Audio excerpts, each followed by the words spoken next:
Hello listeners, कैसे आप सभी। मैं सिम्मू, आपका स्वागत है जस्ट मेंशन ऑडियो पे, जहाँ पर आज हम फिर से सुनने वाले हैं माय म्यूट मेल वाइफ का नेक्स्ट पार्ट। उससे पहले अगर तुमको मेरे वीडियोस पसंद आते हैं तो उसको लाइक किया करो, चैनल को सब्सक्राइब किया करो, क्योंकि मुझे आपके सपोर्ट की काफ़ी ज़्यादा नीड है। बिकॉज अगर दिसंबर तक 80 सब्सक्राइबर मेरे क्रॉस नहीं होते हैं तो मैं चैनल छोड़ने वाली हूँ। अगर आपको नहीं चाहते हो आप मुझे देखना तो सब्सक्राइब मत करना, अगर चाहते हो तो सब्सक्राइब कर देना। तो अब चलिए शुरू करते हैं। कहानी की शुरुआत में हम देखते हैं जिया को, जो रेडी होके बाहर निकल रही थी। आयुष से देखता है एंड पीछे से रोकता है। वो 2 ही कदम दूर थी दरवाजे से, वो रुक जाती है एंड आयुष की तरफ मुड़ती है और बोलती है, मैं बाहर जा रही हूँ, कोई प्रॉब्लम है क्या? ये सुन के आयुष वो बोलता है, नहीं, तुम कहाँ जा रहे हो, मुझे जानना है। ये सुन के जो है जिया उसके करीब आती है एंड उसके गले पे हाथ को रखती है एंड मतलब दोनों हाथों से उसे पकड़ती है उसके गले को एंड बोलती है कि क्यों, तुम्हें मेरे बारे में जानने में इतना ज़्यादा इंटरेस्ट क्यों है आजकल? वैसे तो तुम मुझे एक्सेप्ट नहीं कर रहे थे। देन ऐसे ही उसको खुद की तरफ खींचती है।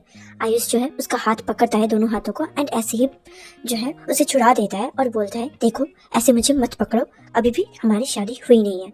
ये सुन के जिया बोलती है, तो फिर क्या हो जाइए, और वैसे भी मैं तुम्हारे बच्चे की माँ बनने वाली हूँ। देन वो अपने टमी में हाथ रखती हैं एंड आयुष का जो है हाथ वो लेती है एंड वो रखने की कोशिश करती है, बट आयुष वो अपना हाथ झटक देता है एंड बोलता है, तुम्हें कहाँ जाना है? जिया बोलती है, तुम्हें क्यों जानना है? ये सुन के आयुष बोलता है, मैं अभी बाहर जा रहा था, इसी वजह से तुम्हें छोड़ देता, इसी वजह से पूछ रहा हूँ। ये सुन के जिया बोलती है, वो अच्छा, तुम मुझे छोड़ देते। एंड एक चक्कर उसका काट लेते हैं एंड फिर से उसी जगह आके खड़ी हो जाती है एंड वो काफ़ी नज़ाकत से खड़ी हुई थी और वो आयुष की आंखों में आंखों को डाल के बोलती है कि तुम मुझे छोड़ोगे, इतना प्यार आ रहा है क्या? अभी अभी तो तुमने बोला ना कि तुम मुझसे प्यार नहीं करते। ये सुन के आयुष वो बोलता है, देखो ऐसी बात नहीं है, तुम सच में प्रेग्नेंट हो, इसी वजह से बस मुझे अपने बच्चे का ख्याल है, ना कि तुम्हारा। ये सुन के जिया बोलती है, ओह अच्छा ठीक है, तो फिर चलो छोड़ देना मुझे। और वो किसी शॉपिंग मॉल का नाम बताती है एंड बोलती है कि मुझे वहाँ जाना है, जो कि उस जगह का काफ़ी करीब था जहाँ पर क्रिश पहले रहा करता था। वो दोनों कार में थे एंड जो जिया है वो बाहर की तरफ देखने लगती है, मुस्कुराने लगती है और ठंडी ठंडी हवा उस जुल्फों को उड़ाने लगती है। दिन जो है वो काफ़ी ज़्यादा ब्यूटीफुल लग रही थी उसमें, बट आयुष वो एक बार भी उसकी तरफ नहीं देखता है। ये जिया नोटिस करती है एंड वो आयुष की तरफ देखती है एंड उसकी तरफ जो है थोड़ा सा चले जाती है, मतलब अभी वो लेफ्ट साइड की तरफ देख रही थी एंड अभी थोड़ा सा राइट साइड की तरफ खिसक जाती है एंड वो आयुष के कंधे पे हाथ रखती है। आयुष उसका हाथ हटा देता है और बोलता है, ऐसे मुझे टच मत किया करो, अभी ड्राइविंग में फोकस करना है मुझे। ये सुन के जिया बोलती है, अच्छा तुम इतना ज़्यादा डिस्ट्रैक्ट हो जाते हो मेरे टच करने से। देन वो वापस से टच करती है उसे।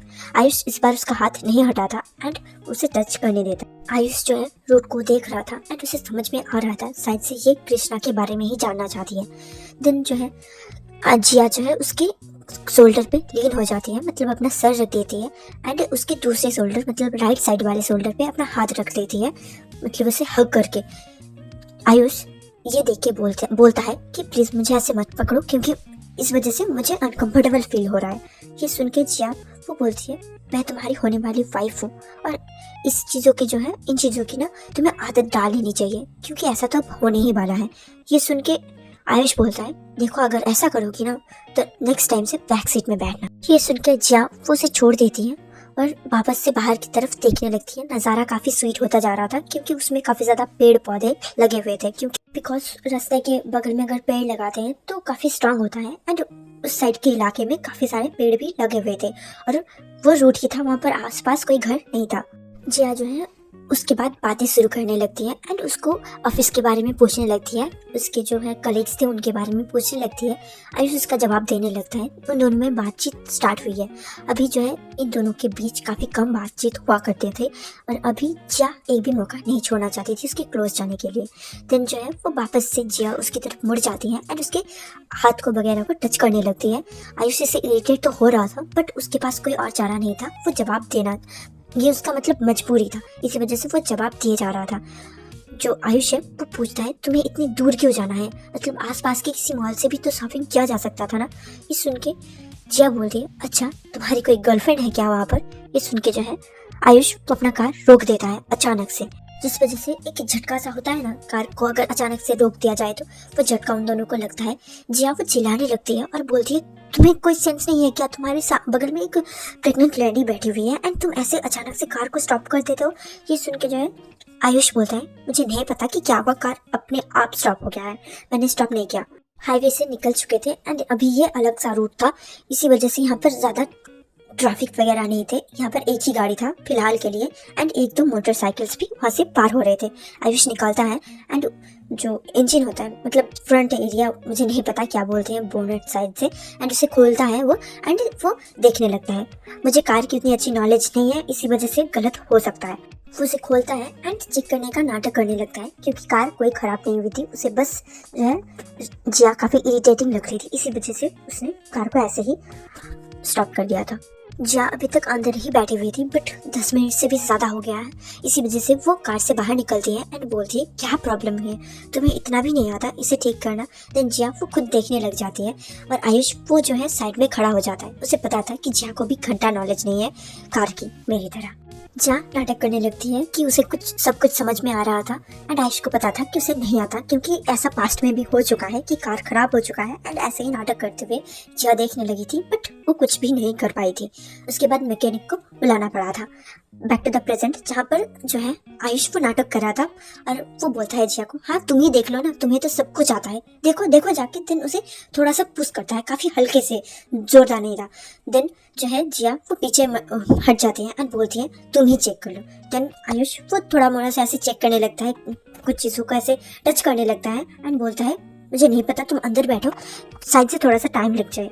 देन वो डिक्की को खोलता है, पीछे से कुछ निकालता है एंड उससे जो है ऐसे ही वो खड़ा रहता है बट ऐसा प्रिटेंड करता है कि वो कुछ कर रहा है बट वो कुछ नहीं कर रहा था क्योंकि वो ऐसे बोनेट खुला हुआ होता है ना, सामने का पूरा व्यू को वो ब्लॉक कर देता है, मतलब जिया की व्यू को। जिया ऐसे ही बैठी हुई थी एंड बाहर देखने लगती है एंड उसका जो है चेहरा पूरा मुरझाया हुआ था, मतलब उसे बिल्कुल भी अच्छा नहीं लग रहा था एंड उसे काफ़ी गर्मी भी हो रही थी एंड पसीने भी आ रहा था। देन जो है जिया वो फ्रस्ट्रेटेड हो जाती है, मतलब कार के अंदर थी इसी वजह से उसे ऐसा लग रहा था, वरना बाहर का मौसम वो काफ़ी अच्छा था। खैर हमारे यहाँ तो काफ़ी ठंड पड़ी हुई है, आपके वहाँ का क्या हाल है? गला भी मेरा बैठ गया है, मतलब ठंड के मारे, इसी वजह से साउंड थोड़ा सा डिफरेंट आ सकती है, मुझे नहीं लगता, मतलब रिकॉर्डिंग में मेरा जो रियल में आवाज़ है उससे थोड़ी बहुत डिफरेंट आती है। ये सब छोड़ो, कहानी पे वापस आते हैं एंड आयुष जो है थोड़ा सा खुद को रिलैक्स करता है वहाँ पर। वो ऐसे बोनेट को बंद करता है, सारे सामान को बाहर नहीं डिक्की पे रखता है कार के अंदर वापस से। देन वो वापस से कार चलाना स्टार्ट कर देता है। जिया वो पूछती है वापस से क्या तुम्हारा कोई लवर वहाँ पर छुपा हुआ है, इसी वजह से तुम लेके नहीं जाना चाहते हो?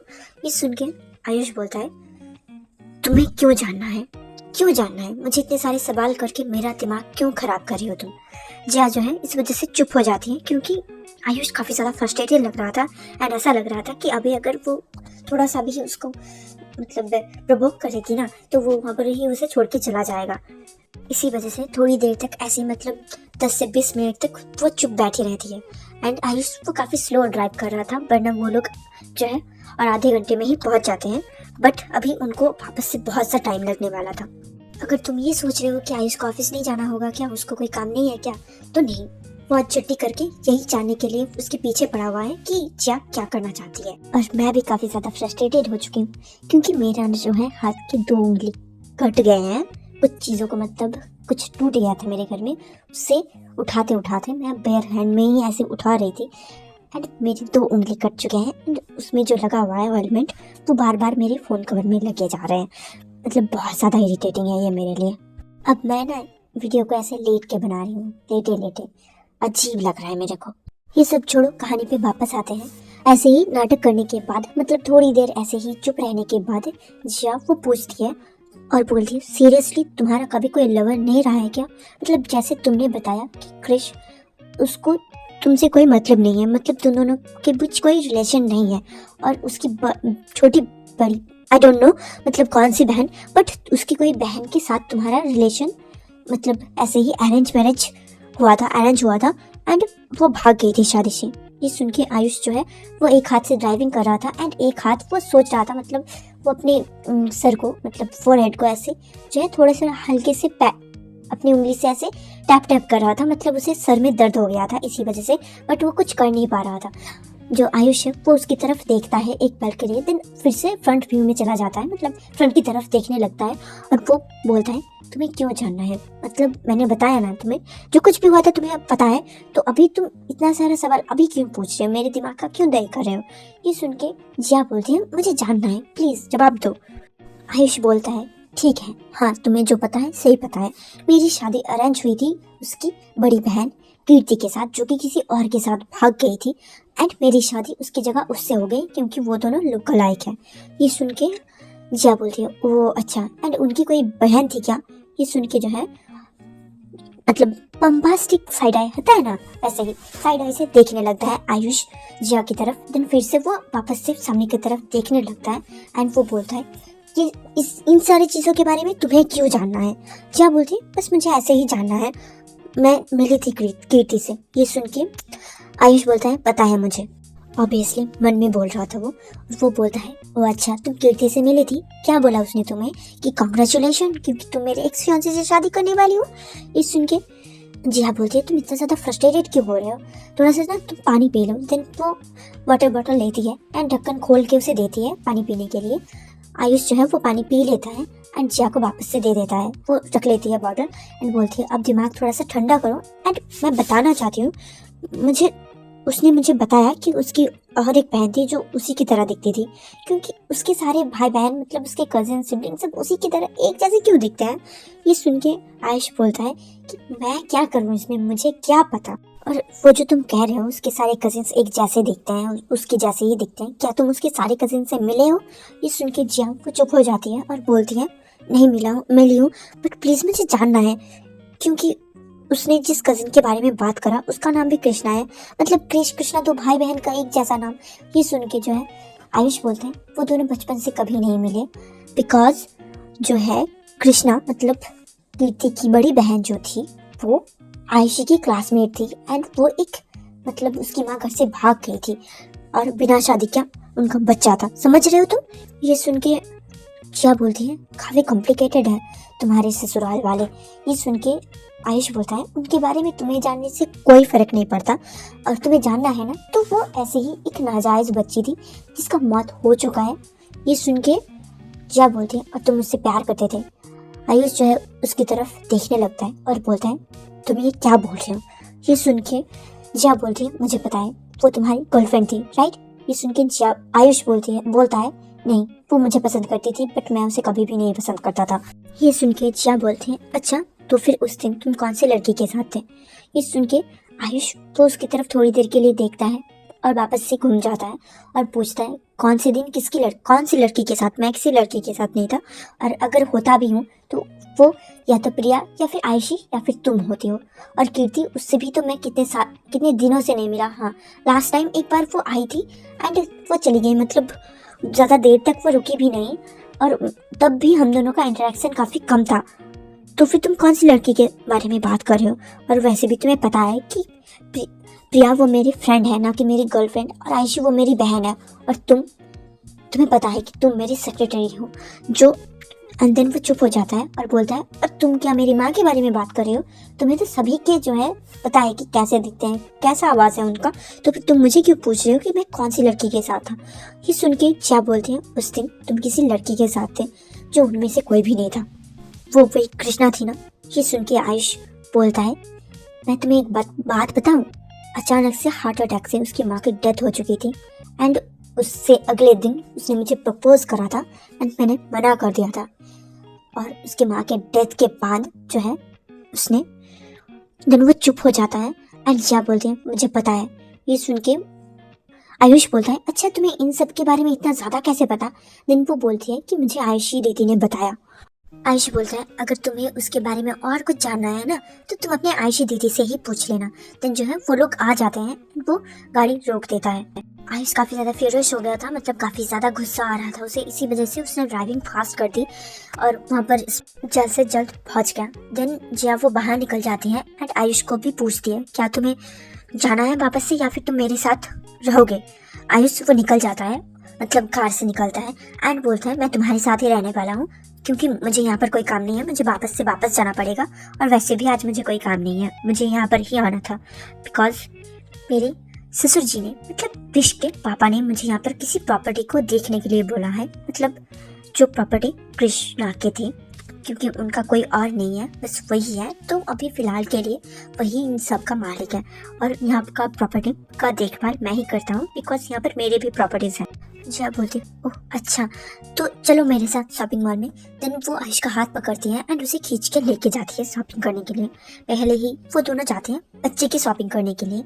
आयुष जो है पहले तो इंटरेस्ट नहीं ले रहा था, बट उसे याद आता है कि उसका तो छोटा बच्चा आने वाला है ना, तो देन वो भी शॉपिंग करने लग जाता है। भले ही जिया का ही पसंद का था, बट फिर भी वो शॉपिंग करता है अच्छे दिल से। भले ही वो बेबी उसे मतलब नहीं चाहिए था, बट फिर भी क्योंकि क्रिश खुश था इसी वजह से वो भी खुश था एंड वो शॉपिंग करने लगा था। दूसरी तरफ हम देखते हैं क्रिश को, जो थोड़ा सा टेंस था क्योंकि अभी जो है उसके पापा की फैमिली में काफ़ी ज़्यादा दिक्कतें चल रही थी एंड उसके जो अंकल थे उनके बच्चे जो है काफ़ी फाइट कर रहे थे उसके और कीर्ति के साथ प्रॉपर्टी के मामले में। मतलब वो लोग सुलह करने के लिए रेडी नहीं थे एंड वो बंटवारा चाहते थे, बट ये लोग नहीं चाहते थे। ऐसा सीन हो गया था। और ऊपर से और एक चीज़ थी जो कुछ भी उसे उषा ने बोला था उस बारे में, वो अपने बच्चे को नहीं खोना चाहता था। और अभी जो है ऐसा मतलब हालत हो गया था कि अबॉर्शन ही एक लौता जो है बात था, बट वो जो है किसी को इस बारे में बता ही नहीं पाया, बिकॉज लास्ट नाइट भी उसको काफ़ी लेट मतलब घर आया था वो। इसी वजह से आयुष के साथ वो डिस्कस ही नहीं कर पाया, क्योंकि आयुष उससे भी लेट आया था और घर के किसी और मेंबर से वो बात ही नहीं कर पाया था। एंड सुबह सुबह भी आयुष निकल चुका था जिया के साथ। अभी उसे समझ में नहीं आ रहा था कि उसे क्या करना चाहिए। इसी वजह से जो है वो अपनी सारी रिपोर्ट्स वो बार बार चेक करने लगता है एंड उसे जो है रोना भी आ रहा था, क्योंकि भले ही कुछ भी हो बट उसे अपना बच्चा नहीं खोना था एंड वो अपने बच्चे से काफ़ी ज़्यादा प्यार करता था और उससे बहुत सारे बच्चे चाहिए थे, जो कि उसका सपना था। मतलब आयुष को देखने के बाद उसका सपना हो गया। आज सुबह से ही क्रिश वो अपने कमरे से बाहर नहीं निकला और ब्रेकफास्ट भी उसने अपने कमरे में ही किया था। और जो है बच्चे भी उसे एक बार के लिए भी नहीं देखा था उन्होंने, बट उनको स्कूल जाना था क्योंकि। और कृषा जो है वो भी बड़ी हो गई थी, मतलब स्कूल जाने के लायक हो गए थे, इसी वजह से वो भी मतलब स्कूल जाने लगी थी। क्रिश को कुछ भी नहीं समझ में आ रहा था कि उसे क्या करना चाहिए क्या नहीं। और वो अपने कमरे में मतलब अचानक से ही रोने लग जाता है। उसको नहीं पता कि उसकी इमोशंस ऐसे क्यों कर रहे हैं, क्योंकि वो प्रेग्नेंट था, इसी वजह से भी उसको मूड स्विंग्स भी काफ़ी ज़्यादा होता था। भले वो कितना भी स्ट्रांग खुद को बनाने की कोशिश करे, बट ऐसा नहीं हो रहा था क्योंकि उसके हार्मोन्स ही उसके साथ नहीं दे रहे थे। देन जो है एक ऐसी सर्वेंट आती है एंड वो देखती है, मतलब ऐसे वो निकल रही थी वहाँ से, दरवाज़ा खुला हुआ था एंड वो क्रिश को ऐसे देख के जो है वो आयुष की माँ को बुलाने के लिए चली जाती है। आयुष वो घर से निकल चुकी थी अपने काम के लिए। यहाँ पर जो है क्रिश और आयुष की माँ वो दोनों ही थे। आयुष की माँ जब वो सुनती है कि क्रिश किसी बात से रो रहा है तो वो जाती है उसके पास। देन जो है उसे कंसोल करने लगती है, उसे हग करती है वो पहले। देन उसको ऐसे ही सर को जेंटली पैट करते हुए बोलती है कुछ नहीं होगा, तुम्हें पता है ना। भले आयुष जो है जिया के साथ अभी बाहर गया हुआ है, बट इसका मतलब ये तो नहीं है कि वो तुम्हें छोड़ के चला जाएगा। वो तुमसे बहुत प्यार करता है। क्रिश वो जो है अपना सिर उठा के अपनी सास की तरफ देखता है एंड बोलता है मुझे पता है वो मुझसे बहुत प्यार करता है, मुझे पता है वो मुझे छोड़ के कभी नहीं जाएगा, वो जिया के पास तो बिल्कुल भी नहीं जाएगा। वो रो रहा था, बट जो है उसकी आंखों से ही सिर्फ आंसू निकले थे, ऐसा नहीं था वो काफ़ी ज़ोर से रो रहा था, बस नॉर्मली आंखों से आंसू निकल रहे थे। एंड इसे बोलते हैं वो बहाना। एंड उसका आवाज़ जो है उससे भी समझ में नहीं आ रहा था कि वो रोया भी था। देन जो है वो हग कर लेता है अपने माँ को एंड बोलता है मैं किसी और बारे में परेशान हूँ। देन जो है अपने रिपोर्ट्स उसे दिखाते हैं एंड बोलता है कि ये जो बेबी आने वाला है ना, ये जो है शारीरिक रूप से सक्षम नहीं है, मतलब विकलांग है। तो उषा ने मुझे इस बेबी को ना रखने का सजेशन दिया है एंड मुझे समझ में नहीं आ रहा है क्योंकि आयुष के साथ मेरी बात ही नहीं हुई। कल वहाँ से मैं डायरेक्ट काम के लिए चला गया था एंड आज जो है वो सुबह से नहीं दिख रहा है। मतलब मैं जब उठा तब वो निकल चुका था जिया के साथ और मुझे समझ में नहीं आ रहा है कि मुझे क्या करना चाहिए क्या नहीं। देन जो है उस माँ वो सारी रिपोर्ट्स देखती हैं एंड बोलती है कि ये तुम्हें ही डिसाइड करना होगा क्योंकि ये सारे पेन जो है तुम्हें सहना है ना कि हमें। और जो है अगर तुम कंफ्यूज हो तो आयुष की मदद लो, उसके साथ बातचीत करो तो तुम दोनों आसानी से निकाल लोगे जो कुछ भी सोल्यूशन होगा। मैं इसमें कुछ भी नहीं कहना चाहती हूँ क्योंकि लाइफ लॉन्ग तुम्हें ही उनका ख्याल रखना पड़ेगा, बट मेरे सजेशन है कि तुम्हें सच में ऐसे ही नहीं रखना चाहिए इसे, बिकॉज दुनिया में आएगा तो उसे हमेशा ऐसा ही लगता रहेगा कि वो इस दुनिया में बोझ है। तो प्लीज़ तुम दोनों इस बारे में सोचो एंड खुद ही सोल्यूशन निकालो। मैं कुछ नहीं कहना चाहती हूँ बिकॉज ये हमारा बारिश भी है और ऊपर से ये तुम्हारा बच्चा है, तो तुम दोनों को ही डिसाइड करना पड़ेगा। आई नो लास्ट वाला जो है थोड़ा सा इमोशनल है, बट आज का पार्ट मैं यहीं पर ख़त्म करती हूँ। आई होप आपको पसंद आया होगा। अगर पसंद आया तो ज़रूर से लाइक करना और चैनल को सब्सक्राइब करना बिल्कुल भी मत भूलना। Thank you for watching. Bye bye.